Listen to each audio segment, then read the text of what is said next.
Okay, so this is the last guideline in chapter 2B. So know your numbers. So basically the concept is with this rule is anything single digits or numbers 1 through 9 needs to be spelled out, alphabetical form. Anything greater than that needs to be in numerical form, and we'll kind of see some examples to that, or exceptions to that rule as well.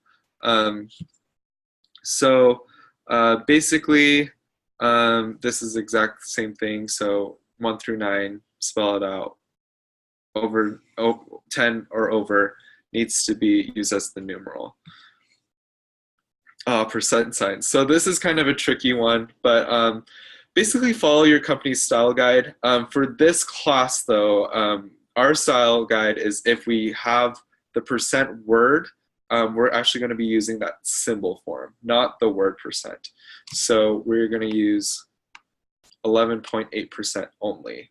I know some other, like for example, in the School of Communications use APA style, and we have to spell it out like this, 3%. It's kind of annoying, but it's just one of those style guides. But for this class, we'll use the symbol form of percentage. And remember, never mix the alphabetical form with the symbol form. That's just bad format.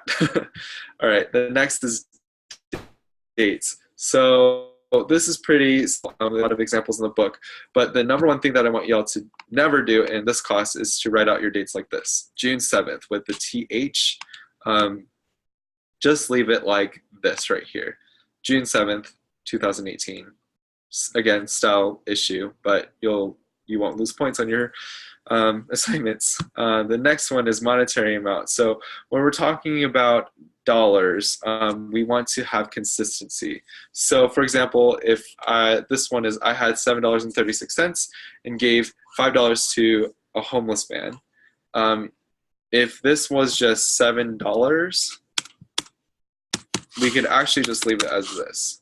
But since we have that decimal form, we need to include the 2 decimal places after that as well. So I had $7.36 and gave $5 with the 2 zeros to a homeless man. So just keeping consistent with our numbers here.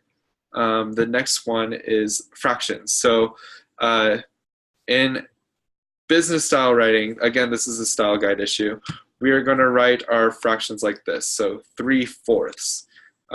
But what I recommend actually above fractions, I would actually prefer the decimal number, and you just have to round to the nearest tenth is totally fine.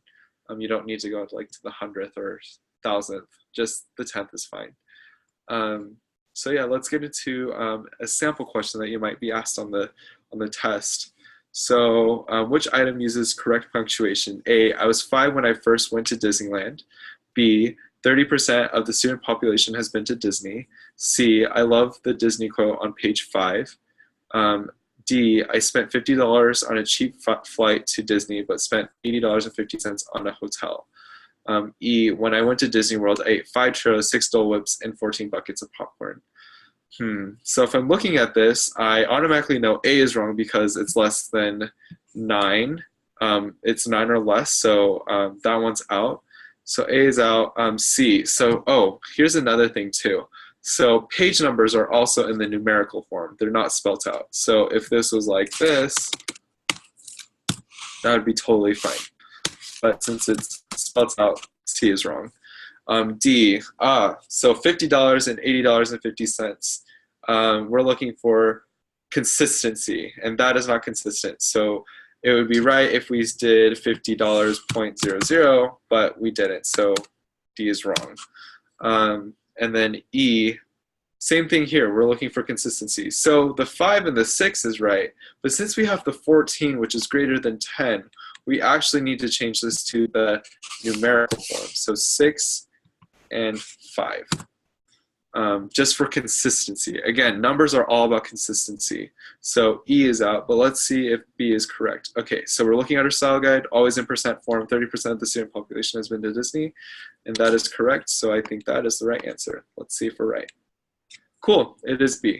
So just remember when you're writing or just with the numbers, always look at your company style guide. But for this course, we're just going to use what I just explained above. Remember, keeping consistent and being consistent at your numbers is going to be your friend in Grammarland and also on the test. So yeah, that's all of 2B. Good luck, and let me know if you have any other questions.